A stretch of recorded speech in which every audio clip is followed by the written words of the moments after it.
I was just not meant to be anywhere else. Yeah. I genuinely feel like God has pushed me, and it's one of those deals where you have to listen, but sometimes it's like, how many times do I have to push you into where you're supposed to be? Read the signs. Yes. Here's quit the signs. fighting it. Wow.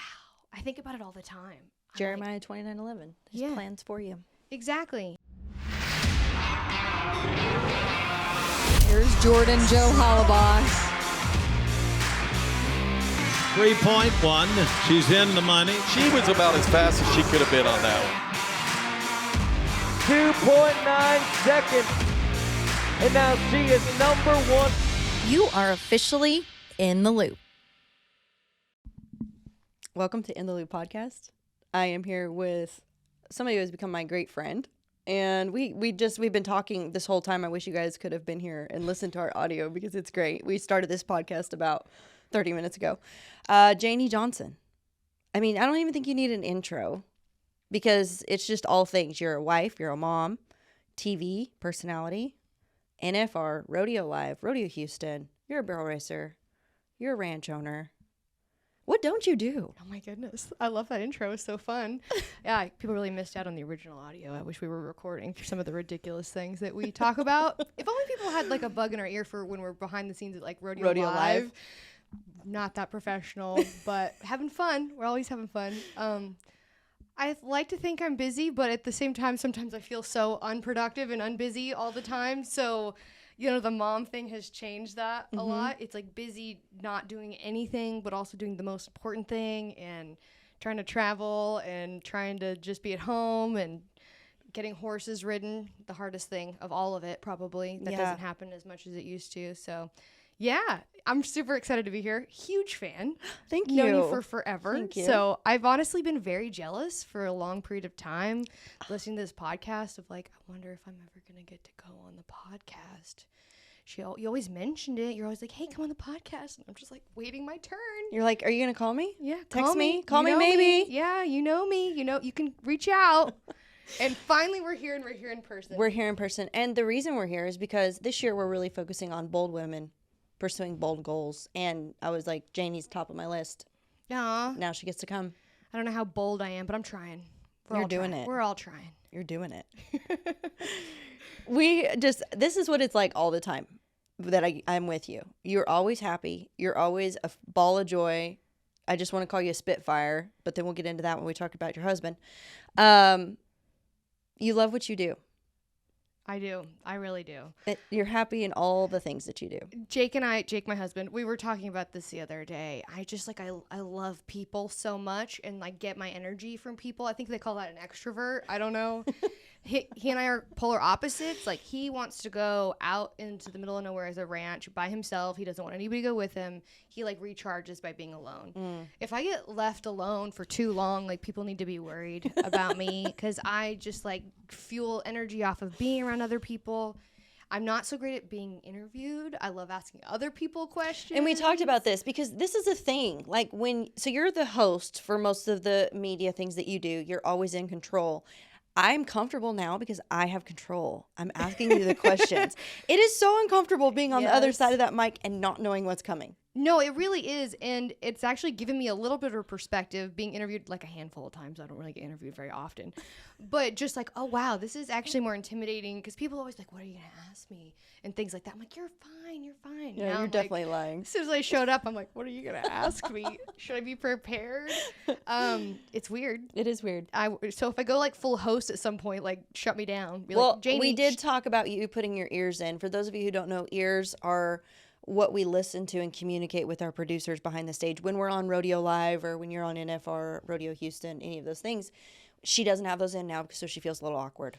Yeah, and ears are probably the reason why people at rodeos may think I'm absolutely insane because I'll be talking to somebody and then I'll be like, what?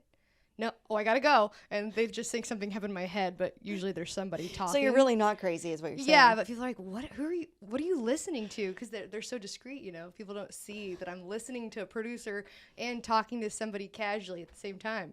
Like so break that down person. for people. I mean, tell them what it's like so just a little bit of a history of it. You have to listen to somebody in your ear. Yeah. Talk to a live audience. Yeah. And then also communicate with your co-hosts. And then also, like, you know, I see somebody I really know or love back behind the scenes, back behind the shoots or whatever. I can't not say hello. So you got a lot going on. Yeah. So maybe I am crazy. I'm not sure. It depends on the event, too. Like, it changes. I don't know why I was thinking Houston. Maybe it's because Houston's coming up that I'm thinking about that. So that's an all in-house show. So what goes on TV is also what goes on the big Jumbotron at NRG. And so you hear the truck, and occasionally you'll hear an audio guy that's like, hey, Janie, test your mic. And then you'll hear the producer that's like, hey, we're coming to you. And then you're also trying to listen to What's Bob going on? and Boyd and different things like that. And sometimes Boyd asks me questions over the live thing, and I'm like, yes, this is my answer to the question. It's like the ominous voice, and I have really good ears. We got a good ear guy. You hooked me up with a great ear guy. Yeah, super cool. But the ears that we use are for like race car drivers, Right? Because they're like block all sound, and they're people who are around like super loud race cars. Sometimes they work too well. You have to like crank that volume down, and you can't hear when people talk. And just like don't hear anything. Yeah, you're like smiling. But you get used to it. You do. It does throw people off. Sometimes I tell people that when they bring on like guests or things like that, and they're like, oh yeah, they've got ears. I'm like, they don't need ears. Like, take that out of the element. Like, they can just react to me and listen to me. And sometimes it helps. The first time I heard it, I was in mid-sentence and they were talking to me and I just quit talking. Yeah, because you're like listening. Because you're listening. So you've got to train yourself, I feel like. To just keep talking through. And sometimes the volumes aren't right, and so you just hear two people talking at the same time, but you can't make out what either one of them were. So you're just like, It's mass chaos. I don't know what your answer was. I don't know what the producer just said at the truck. It was all at the same time. Well, we just keep smiling. We have a piece of paper that gives us kind of an idea. We have these little cards, Cowboy Channel. The best thing about it is our producers are amazing. And Yes. I've learned, it's got me such a bigger appreciation for everything that we get to watch on the Cowboy Channel because of all of the things it takes to facilitate and make it happen through the Rodeo Live, through the hosting, through everything, every element of it. Yeah, no, definitely. And then, you know, I'm not talking bad about Cowboy Channel when it first started out, but it was completely, you know, people who hadn't done this before. Rodeo had never been on TV in the way that it was before. And so we were trying to do all these live shows, and Carly Peterson was producing off of her iPad in the background, and we were trying to make a live show off of an iPad, and everything that could go wrong did go wrong. So now I'm like surprised when things don't go wrong. I'm like, wow, we had a really clean show and it looked really professional and I heard everyone in my ear. That's like a novelty to me now. No offense, because we were just starting out and everybody was figuring it out. Everybody was new hires. Everybody was trying to figure out what it was supposed to be. And now I feel like it's gotten so professional. It's a fine-tuned machine. It feels like network television now. It's so fun. Yeah. It's really exciting. Take us back to where TV started for you. Oh, okay. Well, it's always Jeff Metters. He's my guy. He's my hero in life. He's my TV dad or uncle, relative of some kind. So I actually went to school to be like a film producer. That was my big dream. I thought I wanted to be in California and make movies, and I just love movies. My grandma lived next door to a movie theater, and so that was what we did. I'd go stay with her on the weekends, and we'd go to the movies and then like sneak into the next movie theater like all day. Right. Because that was something she could do, and we just loved it. And so I was always really into just how that all worked. So I went to the University of Texas and I have a degree in film production, radio, television, and film. Fun fact. People don't know that because nobody in our industry went to the University of Texas. Hook 'em horns. Yeah. I worked in a couple of movies in college and realized it was extremely slow paced. Really? Oh, you'd spend like a week, maybe more, working on the same scene over and over and over and hundreds Until you of got people. it right. And I mean, I haven't worked on that many film sets to, speak for all, but I was just like, wow. And so, and I did not do any television, no broadcast. I really should have gotten a degree in broadcast journalism or something to learn live TV, but no, I didn't. And I had to interview somebody in a career that I admired, and I didn't really know anybody. And this was pretty early on in college. And my dad was like, well, I know the guy that does the production for like the NFR and, the tour and different things like that. Like, that'd be cool. I was like, oh, yeah, okay. Called Jeff Metters, did like a phone interview with him. And, I don't know if he regrets this, but he was like, if you're ever in Tulsa, like, come by. I was like, oh, I'm coming. I'll be there. And I did. Did you send me your address? I did. I call him. I'm like, hey, I'm in Tulsa. Where's the office? Where can I go? Showed up to Geronimo Productions with my University of Texas ball cap, which was a huge mistake. They're all OSU Cowboys diehard. I was going to say, why was it a mistake? But yeah, now we know. it's in Oklahoma. Like, what was I thinking? Yeah. And then Jeff was like, well, you can come intern, at NFR. And I was like, oh, I'll be there. I will be there. And love you, Jeff, but he didn't answer the phone, leaning into NFR, like, at all. And I was like, he said I could intern, and he's not answering the phone. I called him. I'm like, well, I know he's getting ready. And my dad was like, you should just go. Like, just show up. I was like, really? That seems like so scary. I thank my dad for this every day, because my dad is more shy than what you would think. If you guys know Clint Johnson, he says hi. And he smiles and he'll shake your hand. He's super soft spoken and just he's kind of stoic. I feel like it's how I describe my dad. He looks like right through you. Yes. And he needed to be NFR for some meetings or something, and he's like, just fly out with me. We'll go. You can show up and see if he'll take you as an intern, and if not, then like you got a little trip with me for 2 days in Vegas. And so I went to the Thomas Mack. I knocked on the door. I was like, hey. And then Jeff saw me and he was like, oh, sorry, I haven't called you back. I'm like, no, I'm here. I'm here. And he was like, okay. And it's like, get this girl a credential. And he basically just followed everybody around. I had the best time of my whole life. I got to get Butch Knowles' timed event draw and like a cup of coffee. And I got to go with the associate producer at the time for all the interviews with contestants. And, I think I was 19 years old, maybe 20. Definitely wasn't 21. You'd remember that in Vegas. And so I got to just take it all in, and it was super fun. And I thought, wow, this is so exciting. I just fell in love with all the crew and just all of the live TV stuff. Mm-hmm. And then the next year, Jeff said their associate producer wasn't coming back, and he was kind of in a panic, like, who do we know that knows production but also rodeo? And the producer was like, well, my intern followed me around. She could do it. So that's how I got like involved in production, and I just absolutely loved it. And I thought, I'm going to be a producer in live TV. I thought that was where I was going to go. Sorry, this is a really long story. No, and I've told it a bunch of different times, but I feel like this is way more fun. You were having a blast. But then Jeff called me and was like, hey, have you ever thought, I saw him at an event, have you ever thought about being on camera? Like, do you have any experience? I was like, I made a lot of really cool music videos in my room as a kid that I could send you. And he's like, please don't. Was it like on a CD or a tape? Probably, you know what I mean? Like on a VHS, probably to some, whatever song with my friends. That was like the extent of it. MySpace was so cool. It was pre-TikTok, okay? It was MySpace. Thank God TikTok didn't exist, because those 100% would have ended up on TikTok, and my whole life would have been ruined because they're so embarrassing. I was probably like 13, and he was like, please don't send me those. I don't want to see them. That was a nice way for him to be like, no. He was like, I need somebody to go to junior high finals. And he just go and talk to the kids. And just, no direction whatsoever. Yeah. So I said, okay, we went to Lebanon, Tennessee for junior high nationals. It was me and 2 cameramen. And we were like, what are we supposed to do? And we started interviewing like round winners. And I did so much research. I mean, the amount I knew about those kids is hilarious. But it was really not great because they're 12 years old. And I was going to say, what research? Was it like, I know you wear a size 2 pants? I'd talk to their parents. What do they like to do for fun?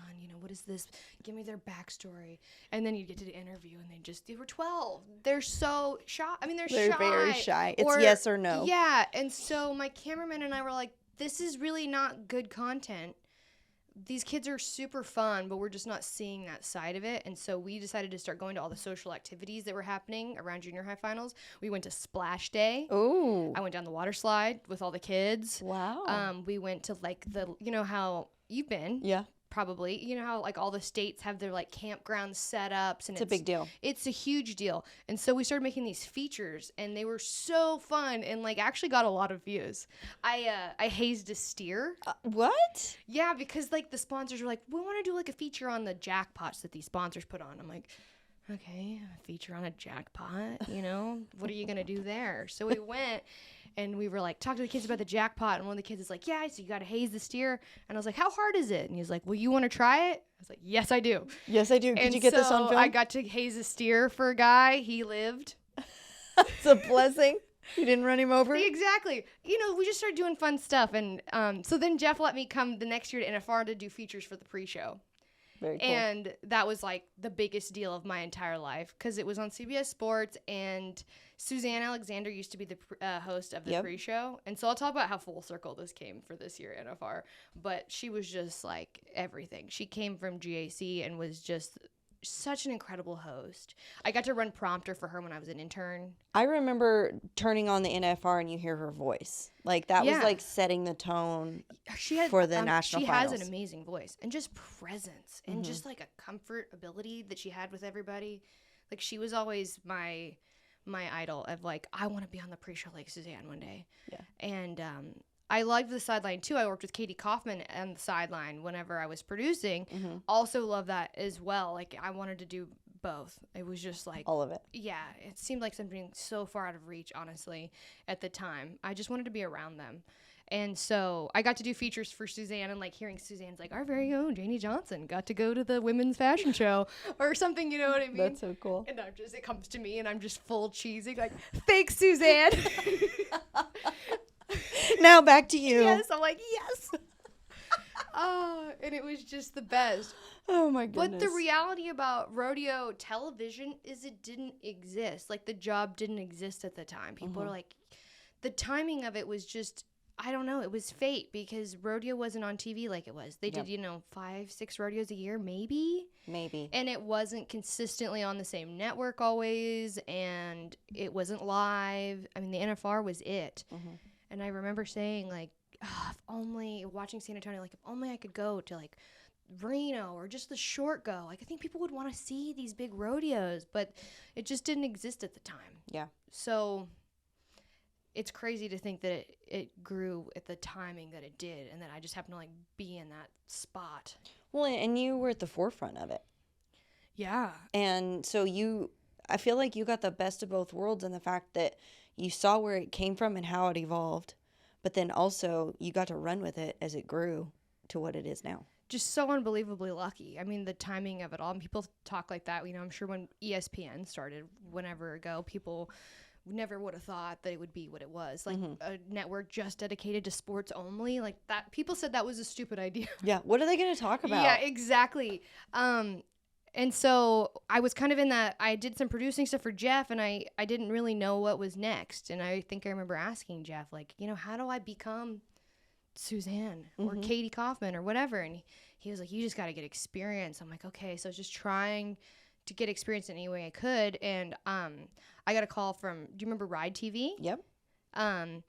And they were doing the PBR Velocity Tour. And I had done some jobs for them. Like, we went to NBHA Youth World Finals and then NBHA Finals in Perry, Georgia. Like, did barrel races. And then I did, like, the timed event championship, in Guthrie, the Lazy E, and some of those. Like, just any events I could get. And I can remember being the amount of notes that I still have of, like, so that cool. I never used.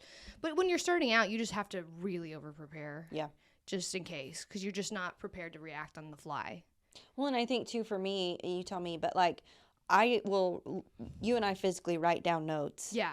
Because it's not so much that I go off of, like, exactly what my notes said, but just in my head, it's almost like a pre-rehearsal of this is the timeline of kind of how I want to go about it. Yes, exactly. And just, like, writing it out, it just, you remember it. You remember it. You definitely do. You don't remember all of it, but you do remember some of it. Yeah.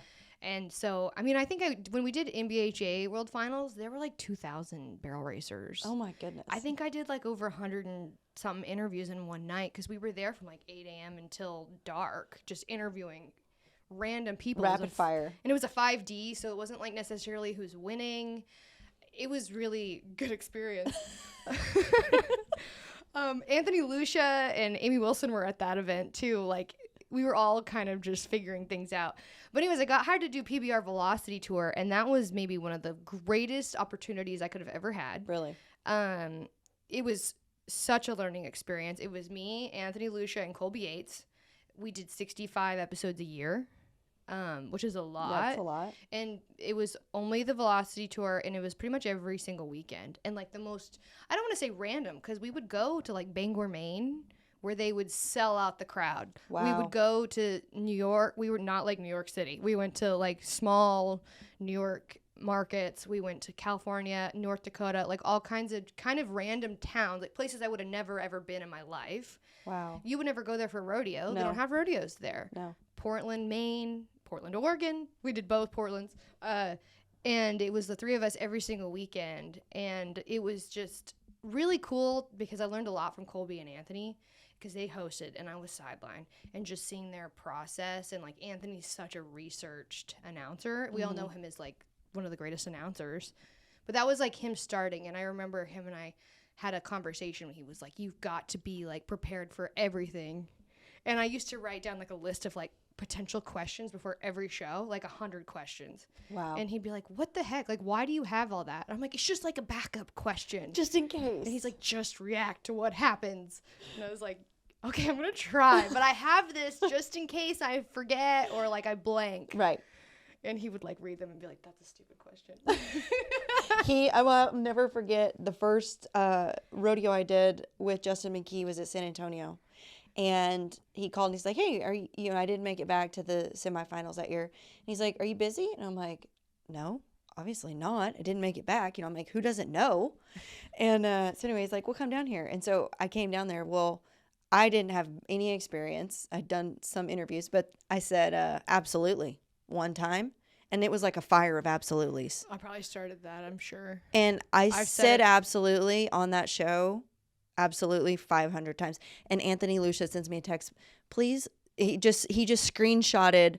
He searched words that were different synonyms of absolutely. And he's like, could you please substitute your absolutelys? And I was like, thank you. I hope you break your toe. That is correct. That is very true.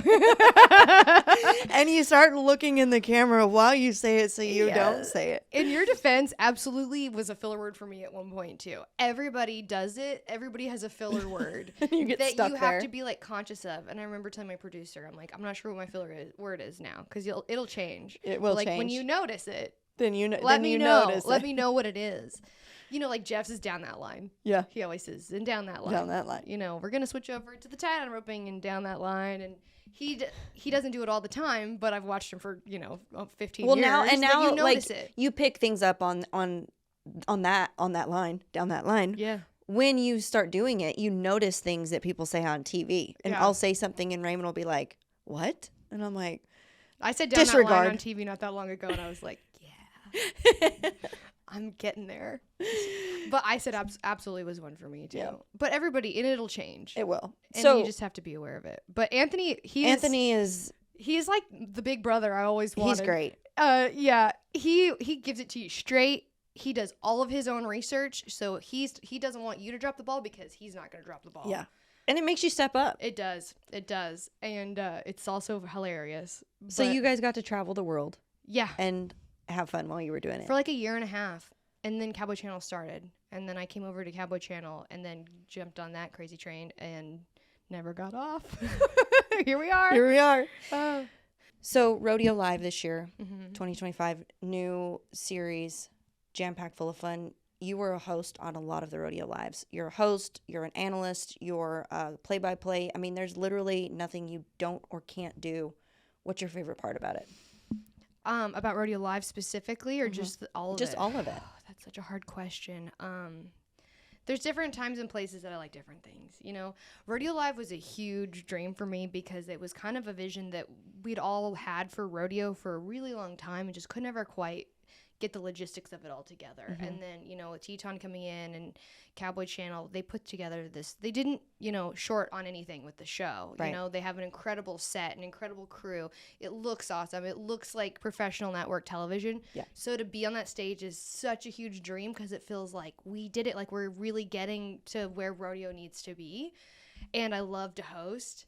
I love having conversations, and hosting with like you and our friends is so much fun. Like I said, I wanted to be Suzanne Alexander, so being able to host, being on Rodeo Live at That was your NFR dream. this year, Oh, you should have seen me at home. I was like going on and on. Like the sideline was my dream too. To get to be inside the Thomas and Mack was a huge dream for me.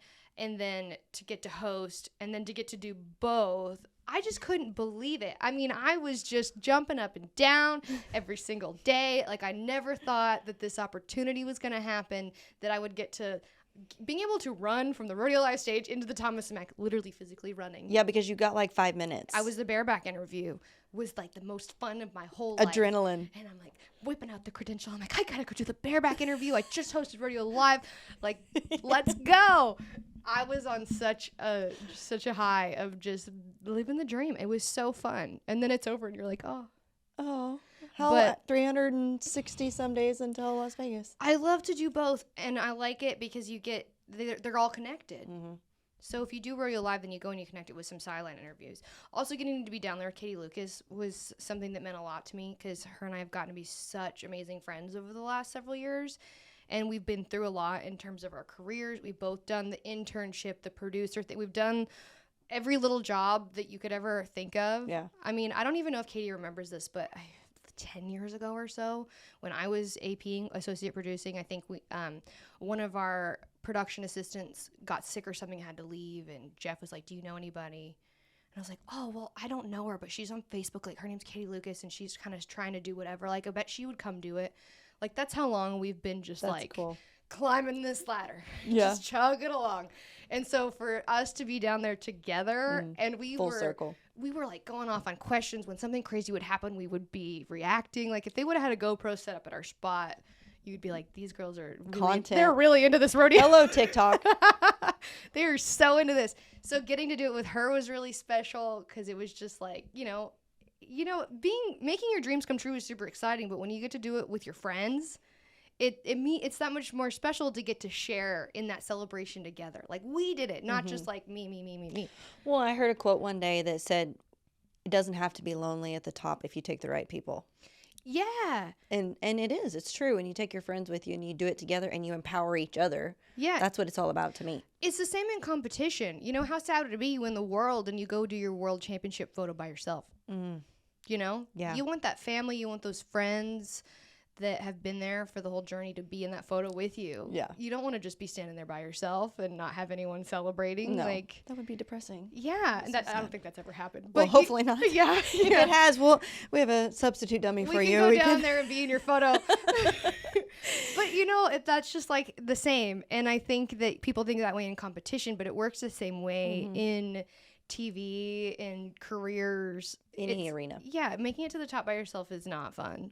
You want to be with people you love celebrating their successes too.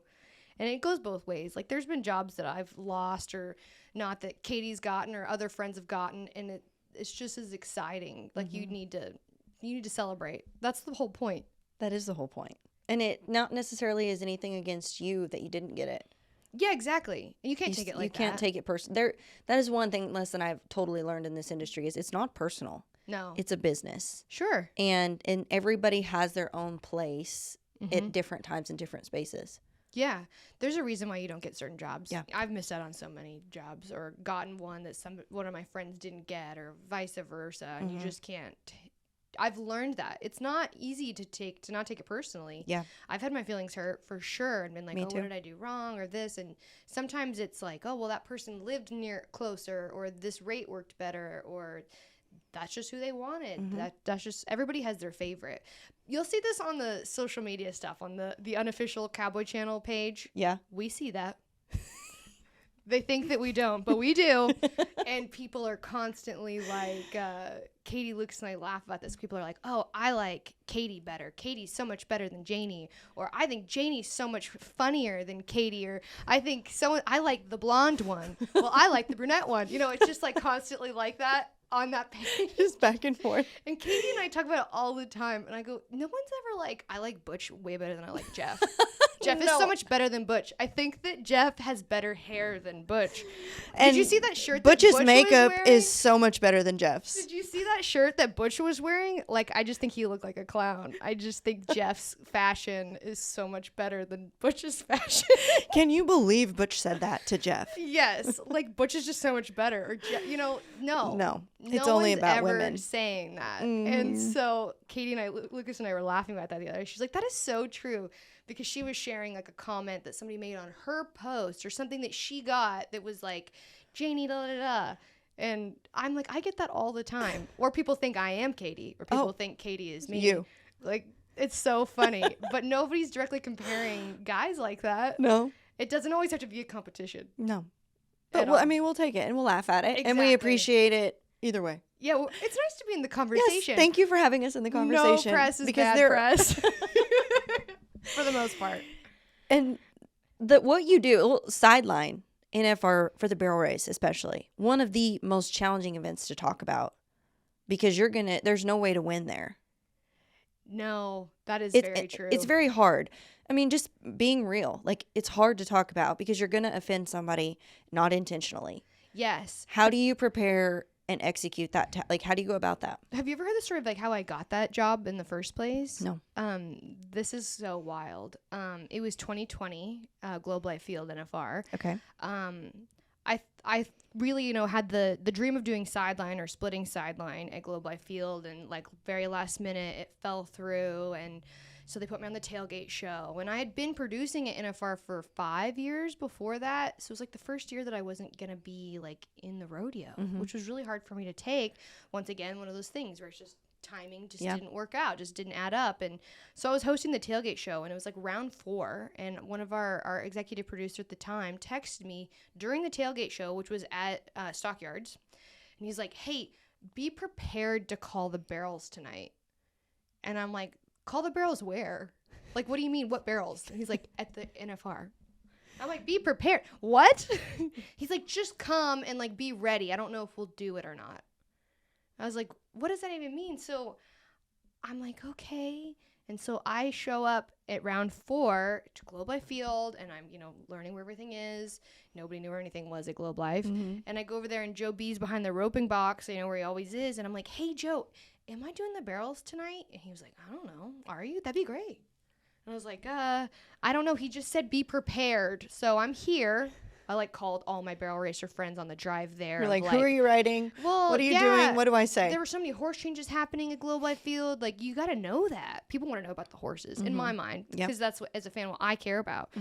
And so I just went there, and I go into the ears. I'm like, hey, I'm over here by the roping box. Like, am I calling the barrels? He's like, why not? I'm like, okay. Again, how many times have you just shown up and then It happens all voila, the time. it happens. It happens all the time. And it was just like, okay. And so I just went up there and I did the barrel race, and I just, I watched it in real life. I love barrel racing. I think You are a barrel racer. Well, yes, I used to be. I Yeah. feel like I haven't as much lately. You're We'll get into that. mid-retirement. We're getting Yeah. there later. Yeah, I'll come back eventually. But I love barrel racing, and I really was barrel racing a lot in 2020. By that point, I was going a lot more, and I think people who watch it know, they can tell that I really love it, and I really do love all those barrel racers. I admire them so much. I'm sure I've stepped on my toes a lot by trying to break down what's happening and trying to watch it on a computer-sized screen and be like, okay, what happened there? What, how did that barrel come down? It's so fast.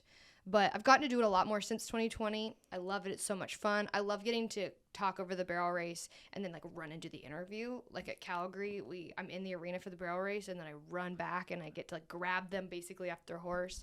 And A lot of adrenaline. And you don't have time to prepare questions in that. You're just reacting, and it's so much fun. I think too, the hardest part is you have got to constantly be 2 steps ahead, especially for TV. Yeah, you can't. Okay, so when I'm watching a breakaway run, I'm just sitting there. That's so fast. And I'm just watching, and it's some of it feels slow motion to me. Yeah. Right? But as I'm putting myself in a fan's shoes and trying to break it down and explain it, I feel like you've almost got to be 2 steps ahead of, okay, this is why they're doing this. This is what they're trying to do there, especially in the barrels. it's really hard to just be in that moment and call what you see. Yeah. When you're trying to explain to people what's going on that may not know. Yeah. Because there's two different fans, right? There's There's actually probably even a more lot than of different that. fans. But you're so good at that in the breakaway roping, because you say it's especially hard in the barrels. I'm like, it's especially hard in the breakaway roping. Like, at least in barrels, Well, there's only 2 seconds you worth of have stuff you can like say. 13 seconds. Yeah, yours is You way have harder. like, if it's really fast, you have like less than 2 seconds. The hardest thing is not to say the same thing over and over again. Oh, It's like I know. she got out great and caught him. Good loop. or like when the hardest part about TV, people ask, is like when something bad happens over and over. Like if every single girl misses and you're just like, oh, we missed again. She just missed it. Dang it. Or if we just keep hitting barrels and you're like, yeah, it's just a tight pin. Horse just cuts in, down goes the barrel. She's still great though. Like, Yeah. her Well, horse is and still great, but that's the hard part. It is, and it's guaranteed to happen. Oh, yeah. Right? And that's what I think that people realistically, if you're not competing or at that level of competition, maybe don't take into account, is you're going to lose more than you win. Yeah. And we're all taking risks to win at a high level, which is a very low percentage. Yeah. So it's going to mess up. And we've all been to those perfs where it just falls apart for everybody. And if it seems like if it falls apart in the beginning, it just is kind of a domino effect. Or if it's really, really great in the beginning. Or like in breakaway, sometimes you just have a rough set of calves or something like that. Or And a lot of uncontrollables. round 7 or 8 in the barrels when horses are just starting to Crunch barrels. Yeah. That's tough. That's like It's the tough hard. side of things. We're just trying our best. So what are some of the ways you get through some of those tough conversations? When someone hits a barrel, I try to be as complimentary as possible, because the fact of it is, and you know this, they are the highest level of horses, the highest level of competitors. And even if every single one of them hits a barrel, which I don't think that's ever happened, like they're still the best. And they hit a barrel because those horses are trying too hard. Right. Like they're just doing their job too well. And I'm trying to emphasize that. Like, this horse wants to get around that barrel as fast as possible, and he just cut off the backside because he's just trying to get around it. So I'm trying to like spin it to the positive side of like, they can fix that. They're going to fix that the next round. Or the reason why they hit a barrel is not because the horse isn't good, because the horse is great. too good almost. You know what I mean? Like, they are trying too hard to do their job perfectly. Just to continue to express, because I think sometimes people do forget about the two different fans. There's the barrel trainers, the barrel racers, the people who are really in the industry, and then there's some random person who is not a rodeo person who doesn't even realize that the NFR is a big deal. They're just watching rodeo. There's a lot of people like that. Yeah. And they just are like, oh, that horse sucks. That horse just hit all 3 barrels. Ugh, they must not be very good. Yeah. People say things like that to me all the time, and you're like, no, actually. So I try to focus in on those fans a lot, because we're trying to build a fan base. The barrel racers, the trainers, they're already watching. They're going to keep watching, and I want to cater to them as well with some of the facts. But a lot of times I'm talking to the non-fans of like, this horse is so strong, this horse is so fast that it's down to 1/100th of a second, and obviously barrel racers know that. And sometimes I think people watch me and they might be like, we know it's down to 100th of a second. Like, we know it's tough. And I'm like, yeah, but I'm trying to explain it to people at home of that kind of thing. Yeah. And I get that in bronc riding a lot too. People ask a lot of questions about bronc riding. Roughstock are some of the harder ones for people to understand, because there's so many misconceptions about it. Right. And the horses. And so I do sometimes try to speak to those fans a lot, because we want this to grow. We want this to the be overall huge. goal. However, I don't think, and this is kind of a subject change, I just want to give me a go moment for for my it. soapbox here. Do it. I don't think that we need to simplify rodeo any more than it already is. A lot of people are like, people at home who aren't rodeo fans, they don't understand rodeo, or it's too hard to follow. Let's get rid of the barrier. Let's get rid of the markout rule, or let's get rid of, and there's other reasons why you might get rid of rules that benefit the contestants. Sure, that's up for debate. But my only debate on rodeo not being simplified is, if you watch, I watch a little bit of football, like a little bit. Yeah. Do I understand it? Could I explain football to you? Probably not. We're not Aaron Andrews. No. And but my point is that I would argue that it's one of the most complicated sports. First downs. I'm not going to talk about that. so many things. All of that the are details just and the rules that so come many with rules and football. details. And they're changing every year. Yes. That's one thing I hear my husband talk about all the time is all the rules are changing every year. Yes, and there's so many details to it. But they are rules to benefit the football players. And also people like me, I can, hang out and eat chips and queso and watch football and enjoy it for the social experience of what it is. Yep. But then you can have those guys that are like a group of guys on fantasy football team that are obsessed with the details and obsessed with the rules, that are yelling at each other about whether or not, he was on the line or whatever. And sports need that. Yeah. Sports need to have deeper, detailed, more complications that people can really dive in and be true fans and talk about it till the end of time. Well, they want to know. I think fans want to. It's almost like a competition. Like, I know more than you. Yes, exactly. And it creates fans in that way too. And it doesn't hinder somebody like me who doesn't really know the rules or the details from enjoying it as well. Right.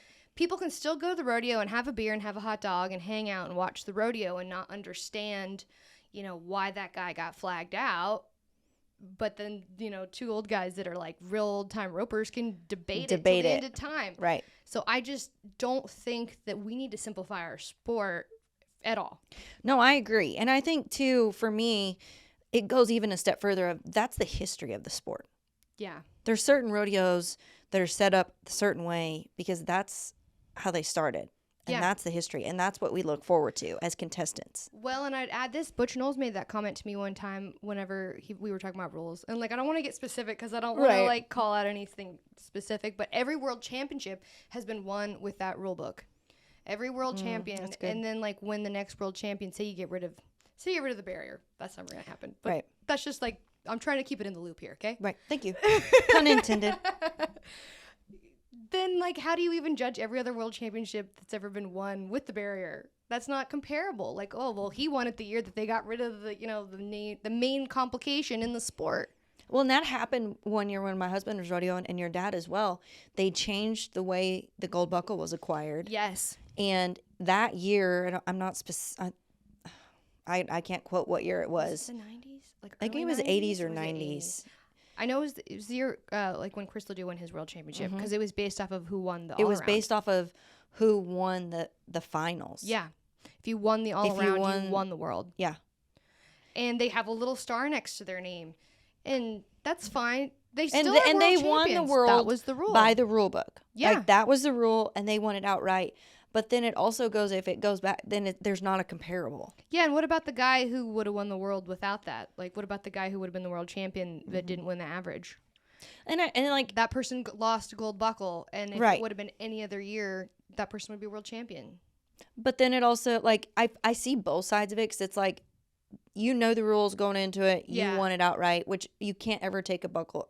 That buckle is theirs. 100%. They won it outright. But I see what you're saying in the fact of rules are made for a reason. Yeah. And that's what our sports came up off of. And I agree with you. I think the simplicity needs to level off, and we need to engage people more on the knowledge of the sport. Let's get them more involved, and let's make them do or die get rodeo into fans. It. And on Rodeo Live, we can disagree on things. Yeah. We are really good at that. We're really good at it. That's really most fun. Yeah. I mean, we don't really disagree most of the time. Except for with Luke. It's just good. Yeah, well, we always disagree with Luke. I'm just kidding. No matter what he says. No. I don't know. I just think the conversations are important. No press is bad press. Right. Essentially. 100%. People are talking about rodeo. The conversations are important. Yes, and we should always try to improve and be better and find better ways to enforce the rules, better ways to check the rules and make sure that the calls are correct with the rule book, because the judges should have to follow the rules exactly as well. But I don't know. Everybody be following the rules, and especially in your home. Yeah. Let's switch to that trajectory. You got 2 rule followers in your home.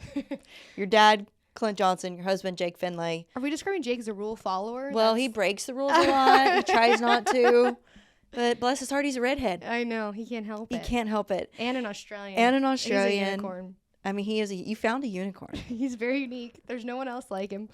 Talk about your family a little bit. Yeah, we're very, very close-knit family. I love my parents are amazing. People are often, they all knew Clint and Mindy, because my mom was big Cutting Horse World, dad bronc rider, so they've been around the world a lot. with the rodeo scene. My mom was very involved with the, they actually met because, what was it? The Winston Pro Tour. Yep. My mom was in charge of the Horseshoe Casino team. Oh, okay. And she had her bronc rider was like, you got to meet my friend Clint. And that's how they met. Do you remember the Winston rest is tour? history. There's a picture outside on my wall of Raymond in the Winston tour. He was a part of it. He said he loved it. It was the best thing ever in rodeo. Do you remember? He was Coke. Oh, that's a cool I have a one. full life-size picture I'll have to show you of Raymond in his little Coke shirt. They had like the little bibs, or it was quite a style. It was a Yeah. style. I think my dad was on like a barbecue sauce team. He didn't have a good team. But no, I feel bad if you're on the barbecue team. But he had to go to grocery stores and hand out coupons of like, buy this barbecue sauce. Like that's the kind of stuff that he did versus my mom was in charge of the Horseshoe Casino team, and it was like, come stay for free and eat and gamble for free at this casino.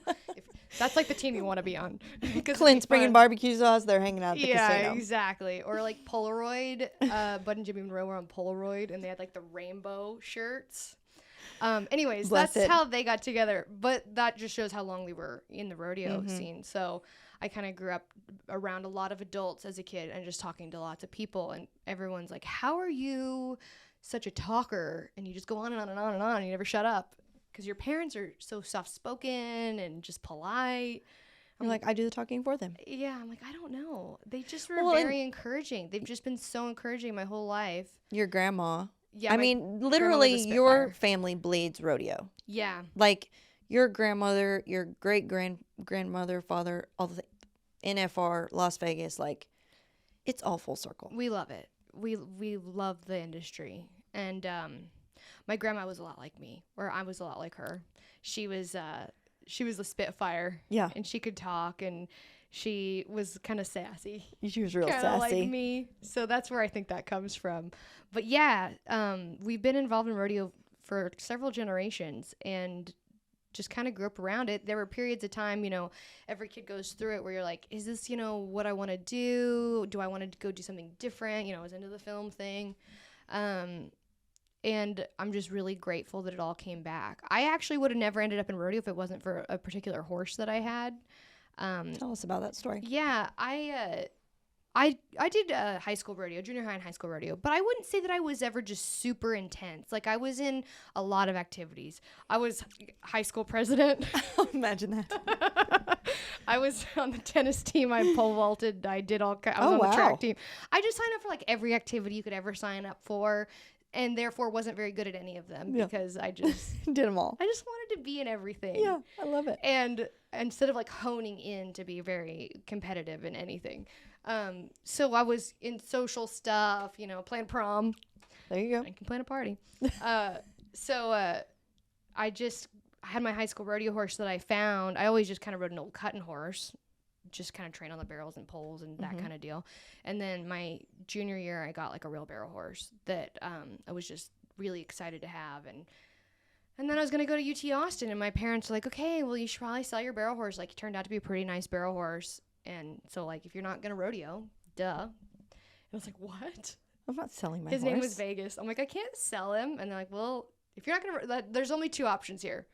And so I college rodeoed at UT. I was the lone Longhorn because the University of Texas does not have a rodeo team. So you can rodeo independently if you choose. Yes, you still have to get a vest made, which is super weird. Yeah. So I had to get like a vest made, and I just drove from Austin with my barrel horse and basically just kept me in the rodeo, because otherwise, if I wouldn't have been like forced to stay in it, I would have probably gone on and done something different, and I just don't think life would have been the same. I was just not meant to be anywhere else. Yeah. I genuinely feel like God has pushed me, and it's one of those deals where you have to listen, but sometimes it's like, how many times do I have to push you into where you're supposed to be? Read the signs. Yes, Here's quit the signs. fighting it. And, it made, like, my family never pressured me. They're like, you can do whatever you want to do.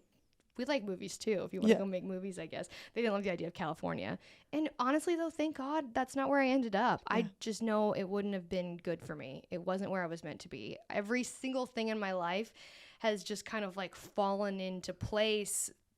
Just in, some, like I said, there's things that you didn't work out, that you didn't get, but for a reason. But it was all for a reason. And just from my family to me, my husband, to our baby, to our job, and everything. It's like, wow, I think about it all the time. Jeremiah 29:11. There's plans for you. Exactly. Yeah. Exactly. I believe that so much. Like nothing that was meant for you will ever slip away. Redheads. Yes. You have a thing for redheads. I do. Well, one specifically. I just had to say that because we talked about it earlier. My grandma was a He redhead. is my favorite redhead. Jake Aw. Finlay is. My grandmother was a redhead, and so, you know, God, I wanted a redheaded baby. I love my baby. She's perfect. She is perfect. Yes, Jake is so funny. He's just, anyone who's ever been around him, I tell him he needs to like put himself out there.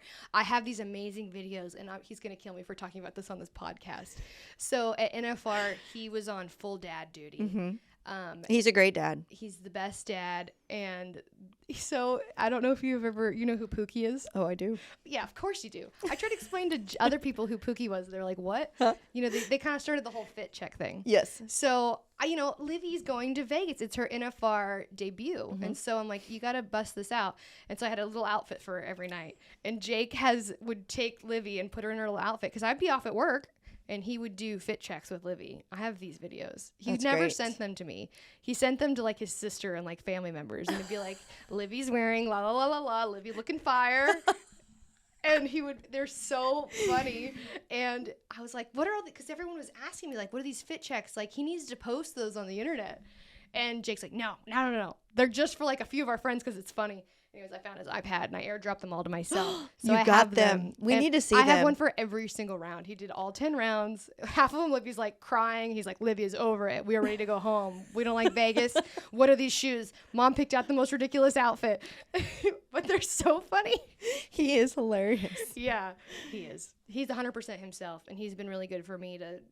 You know, I can be a bit of a pushover sometimes, you know, because I'm just... We all can. Yeah, we all can. And I'm happy. And Jake has kind of helped me to, like, stand up for myself. Like, no, you deserve this. Or you need to go talk to that person. Or say what you feel. Don't, you know, go around the bush on it. We need to have Jake Finlay on this podcast. Yeah. He can be shy under pressure. Oh, I highly but doubt not that. Here. Not with you. me. As long as you get Raymond. I was going to say, we'll get me and him and Raymond. And Yeah. it'll be an exclusive, like... Please don't let your children listen to Every this other podcast. thing he would say, you'd be like, we have to cut that, or we need to put a warning label at the beginning. Yeah, we'll have a warning label. Please do not sue us for listening to this podcast. Yes. Nothing is politically correct. Nothing is, it's so funny. But it's always a journey with that one. You became a mom. Yes. Livy, obviously we've been talking about her, but one of the coolest experiences, and just you absolutely love every minute of it. Yes. It's changed everything. I mean, it really has. And people say that. Everyone's like, oh, when you become mom, everything changes. It really does. It's made me kind of question, like, what's next for me? Like, what do I have time for? She's always going to come first. And so I'm just trying to navigate that. She's been traveling. She's been to Canada. She's been to Houston. She's been everywhere. She was 8 weeks old when we went to Houston. Just a little baby. I know. I saw her. She's really good, though. She loves people. She's a lot like me. Already. That's good. Which is, I don't know if that'll Except for stick. she doesn't have red hair yet. Yeah, no, Maybe. she doesn't. It could come in. Maybe.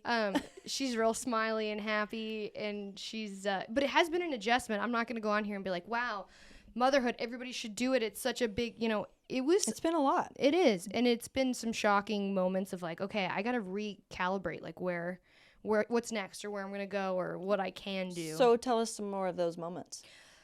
Well, a lot of it is I'm just so used to being busy and being really productive and working constantly or riding horses and trying to like think on the barrel racing thing. The barrel racing thing has had to take a real step back, which is okay. Mm-hmm.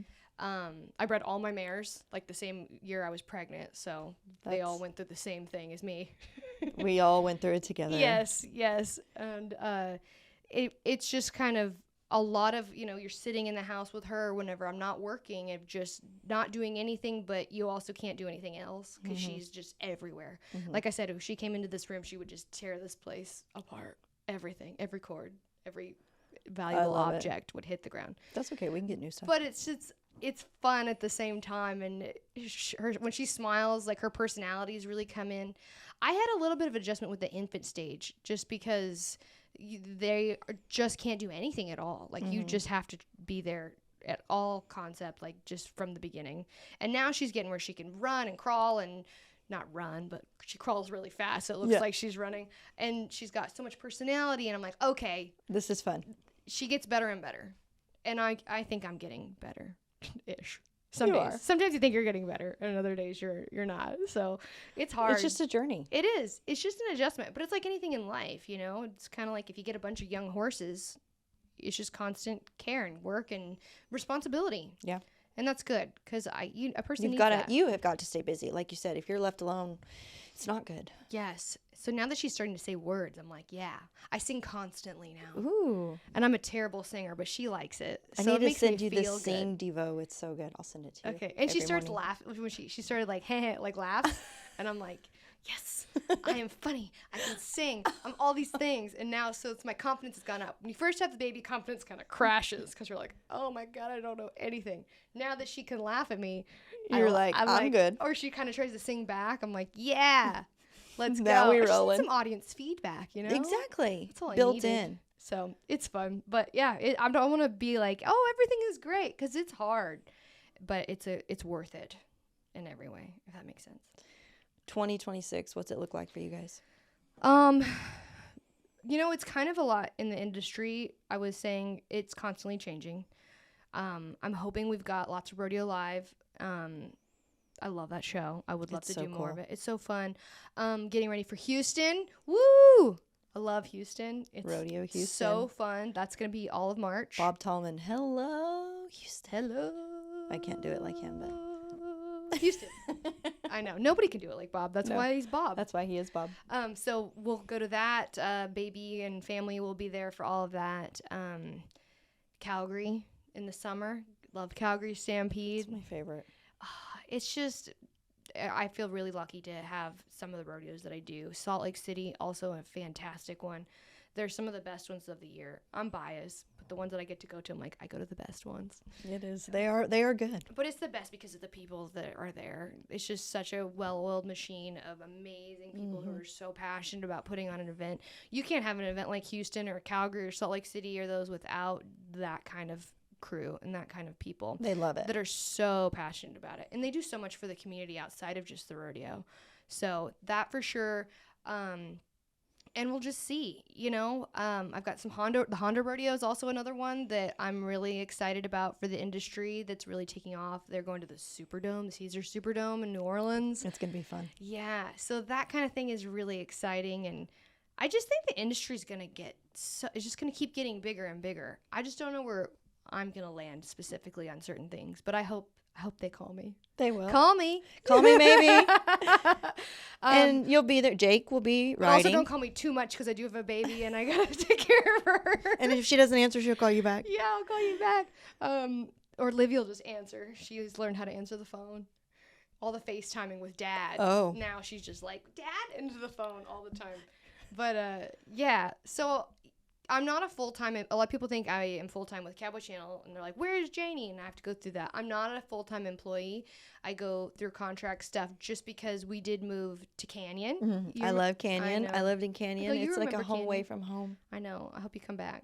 I love it. I will come back. Yes. It is one of the most beautiful places in the world. I love Canyon. It's so special. The Panhandle is just it's a special place. You kind of need to be here in the hub of, you know, Fort Worth area. To do what we do, you do. But there is not a more beautiful sunrise or sunset than Canyon, Texas. Yes. And we're starting to get more involved in the ranch stuff. We're moving out to the ranch. So that's going to kind of a shift. Good. On that side of things. I did Ranch Her for Ranch Her was an amazing show. I know. And I love it. And my great friend Kirby Schnorr is hosting it now. And so I'm like to stay involved. I'm like, you know, I learned a lot from that show. I'm like, we need to implement some of that here at our ranch. So getting kind of involved in the ranching side of things, which is good because it's something I can do when I'm at home. Good. But yeah, I'll always be around rodeo in some way. You know, just at Fort Worth, I was rodeo wifing it, and that was fun. That was fun. My popcorn and my coffee. Fit checks. Yeah. Well, I didn't do a fit check, but I should have. Why not? Livy's fit checks. That needs to be 2026. I like to cheer on Jake too. He's a great bronc rider, so it's fun to. He is a great him bronc rider, do and his it's been deal. fun to see him evolve and step up and do great things. Yeah.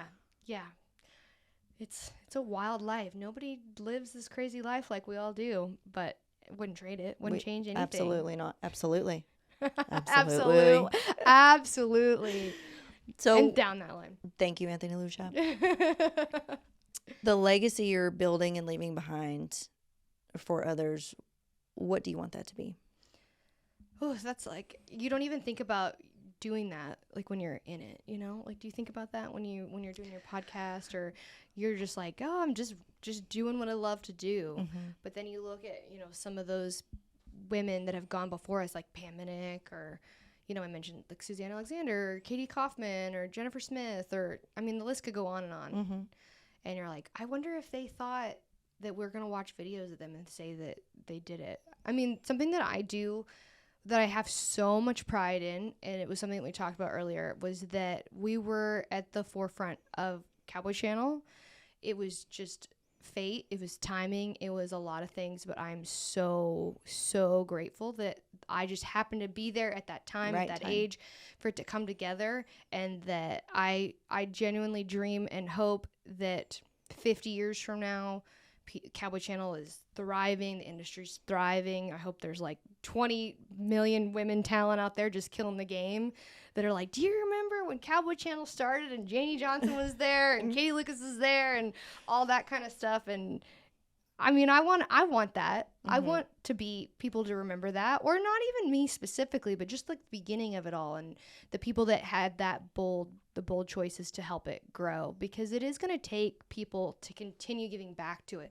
I think that's maybe why I have a hard time when people do have negative things about Cowboy Channel or anything like that. It's like, no, we have to rally behind this as an industry, because anybody who's putting anything into this industry that is one of the most difficult industries ever, in my opinion, needs to be rewarded, because it's not an easy one to get. It's not an easy one to grow. But it's an amazing one to be a part of. It's huge. So if I feel like I just hope that it continues to go up. Hope it just continues to be better. People keep supporting it. Get your Cowboy Channel subscription. Whatever you got to do. Download the Cowboy Channel app. Just support, because it will grow if our industry stays behind it and we keep building new fans. And it's just cool to be part of it. I don't know if Olivia will ever have any interest in rodeo or whatever she wants to do, but I hope she loves it, because she's going to be around it a lot.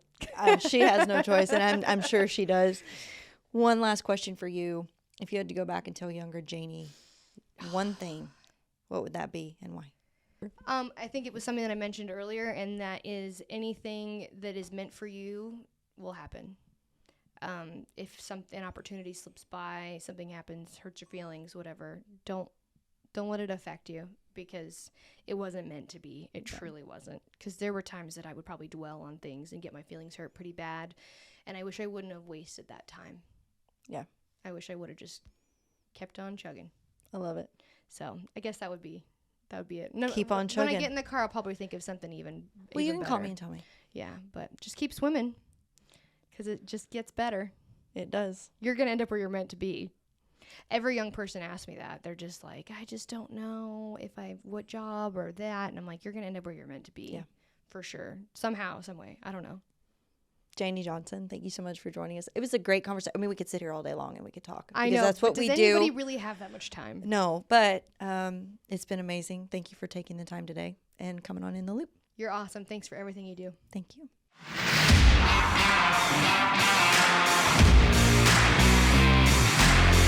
You are officially in the loop.